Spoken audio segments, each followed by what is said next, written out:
Dans cette vidéo, nous allons comprendre et apprendre à utiliser le patron stratégie en utilisant un exemple de simulation bancaire. Donc nous souhaitons créer une application bancaire permettant de simuler le remboursement d'un emprunt. Donc pour ce faire, nous saisissons le montant d'un emprunt et nous devons sélectionner parmi une liste déroulante la stratégie de remboursement qui va être mise en œuvre. Donc une façon de voir cette application, c'est de dire si la stratégie de remboursement est égale au remboursement 1, alors j'effectue la stratégie 1. Sinon, si c'est la 2, la stratégie 2. Sinon, si c'est le remboursement 3, la stratégie 3. Et donc on remarque que pour choisir notre stratégie de remboursement, on va utiliser une structure conditionnelle et cela fonctionnera parfaitement. Maintenant, il vient à se poser la question de savoir est-ce que c'est la bonne solution.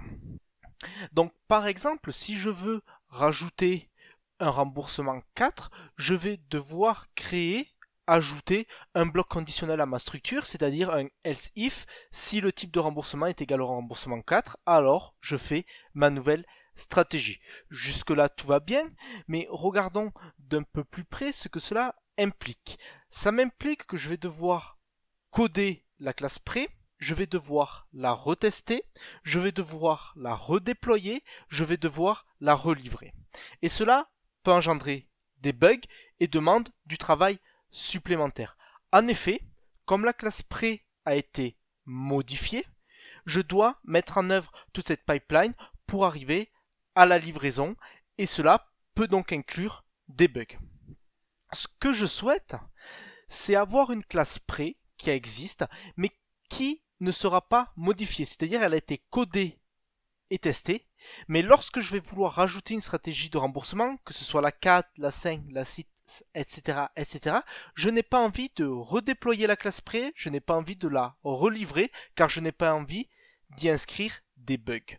Donc, est-ce que cela c'est possible? Oui, c'est possible. Pour ce faire, lorsque je vais créer une nouvelle stratégie de remboursement, par exemple le remboursement 4, lui je vais devoir le coder, le tester, le déployer, le livrer, éventuellement avec des bugs, et ça demande du travail. Ça, je l'accepte. Donc c'est-à-dire qu'il faut avoir une application qui soit ouverte à l'extension. Je veux rajouter des façons, des process pour rembourser mon emprunt, et je vais être fermé à la modification. Je n'ai pas envie que ma classe pré soit modifiée. Et en fait, c'est l'un des principes solides, le principe ouvert-fermé. Donc, comment le patron stratégie va nous aider à cela? Le patron stratégie nous dit de définir chaque algorithme dans sa propre classe.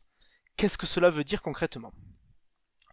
Tout d'abord, j'ai ma méthode simulée avec mon bloc conditionnel, donc mes else if, et je vais utiliser chaque instruction des blocs, c'est-à-dire chaque if, comme un algorithme. C'est-à-dire j'ai trois algorithmes dans mon application, l'algorithme pour le remboursement 1, l'algorithme pour le remboursement 2 et l'algorithme pour le remboursement 3.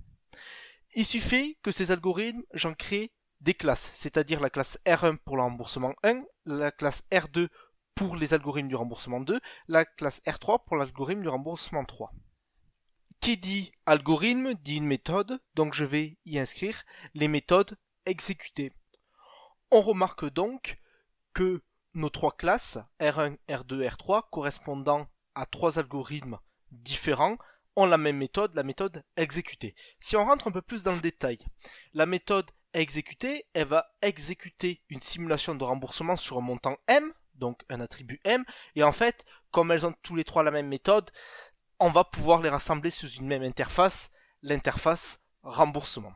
Donc si on regarde un peu le code de nos méthodes exécutées, donc elles prennent en paramètre un montant et ensuite elles exécutent un algorithme. Donc la classe R1 implémente remboursement et affiche R1. La classe R2 implémente également un remboursement avec une stratégie différente de R1 et donc elle décide d'afficher R2. Donc comment ceci va être utilisé par la classe pré? Donc la classe pré, elle, va avoir un attribut de type remboursement, typé de l'interface, et va également avoir la méthode simulée qui va permettre de simuler mon remboursement. Et dans le corps de cette méthode simulée, tout simplement, on va appeler la méthode exécutée de R. Donc, comment ça marche lorsque je vais lancer mon application? Donc, j'ai envie de simuler un prêt, donc je vais créer un nouveau objet de type prêt et je vais lui dire que lorsque je vais cliquer sur remboursement dans mon interface graphique, je vais setter la propriété remboursement avec un nouvel objet de type remboursement 1. Maintenant, j'appelle simuler sur prêt et comme R est de type remboursement 1, je l'ai seté à l'instruction d'avant, on va appeler la méthode exécutée sur R, c'est-à-dire la méthode exécutée de la classe remboursement 1. Maintenant, si j'ai envie d'essayer une nouvelle stratégie de remboursement, c'est-à-dire sur mon interface graphique, je clique sur remboursement 2, il me suffit de setter la propriété à remboursement 2, donc créer une nouvelle stratégie de remboursement, remboursement 2, et de rappeler la même méthode, la méthode simulée. Cette fois-ci, R est de type remboursement 2. On appelle donc la méthode execute sur R, mais avec R de type remboursement 2. Donc pour mettre en place le patron stratégie, nous devons tout d'abord déclarer une interface commune à toutes les stratégies concrètes, ici appelée stratégie. Les stratégies concrètes, quant à elles, vont implémenter les différentes variantes de l'algorithme au travers de la méthode execute. Maintenant, nous devons déclarer un contexte qui garde une référence avec les stratégies concrètes et ne pourra appeler stratégies concrètes qu'au travers de leur interface. Et il peut bien sûr mettre à jour la stratégie concrète utilisée grâce à un setter. Puis enfin, il déclare une méthode ici doSomething qui permettra de déclencher l'appel à la bonne stratégie. Par conséquent, nous avons un contexte qui ne sait pas quelle stratégie va être exécutée, ni quel est le fonctionnement interne de cette stratégie. On privilégiera le patron stratégie quand on a différentes variantes d'un algorithme et qu'on souhaite pouvoir passer d'un algorithme à un autre à l'exécution. C'est ce que nous avons vu avec notre exemple de simulation de prêt où nous pouvons choisir entre trois algorithmes permettant de simuler trois stratégies différentes de remboursement. Ensuite, si une classe possède un groupe bloc conditionnel qui choisit entre plusieurs algorithmes, nous allons pouvoir supprimer ce bloc conditionnel en soustrayant chacun des blocs dans des classes différentes et ainsi alléger cette classe. On va déléguer la responsabilité de la classe vers des classes stratégiques qui vont être dédiées spécifiquement à la réalisation de ces algorithmes. Au final, le patron stratégie nous permet de séparer la logique métier, ce qu'on appelait le contexte, des divers algorithmes, les stratégies, avec une interface toute simple qui permet au client d'exécuter les algorithmes et d'en changer à sa volonté lors de l'exécution.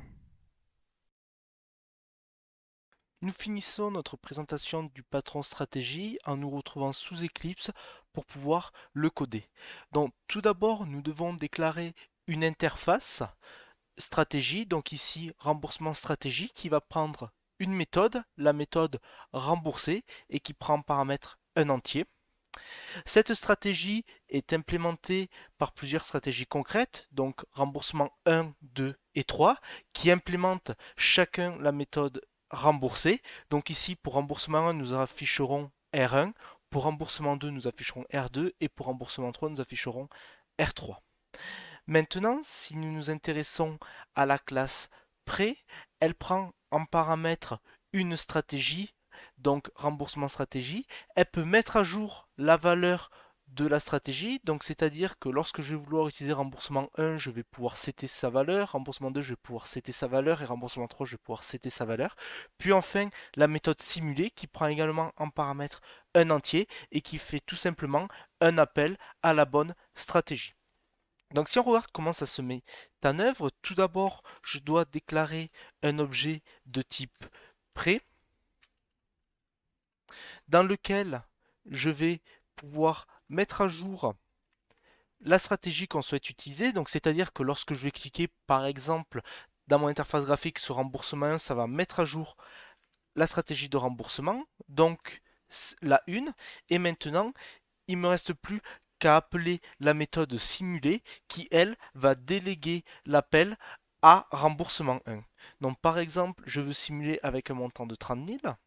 Je peux lancer l'exécution de mon code et je vois bien que j'ai R1 qui s'affiche. Si maintenant je décide tout simplement de cliquer sur remboursement 2, il me suffit tout simplement de changer le type de la stratégie à utiliser, donc remboursement 2, et cette fois-ci, j'aurai bien R2 qui va s'afficher.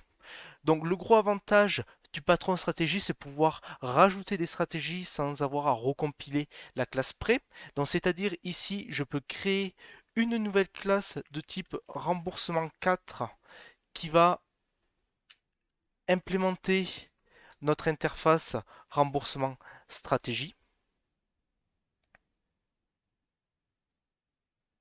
Et il me restera juste à afficher le bon code, c'est-à-dire afficher R4.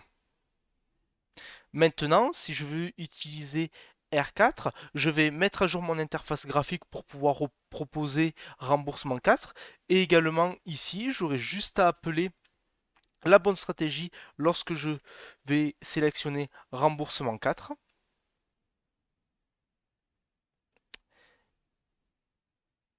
Et j'ai bien R4 qui va s'afficher. J'espère que vous avez apprécié cette vidéo et n'hésitez pas à aller voir mes autres vidéos sur l'injection de dépendance ou le développement d'applications d'entreprise au travers de Spring.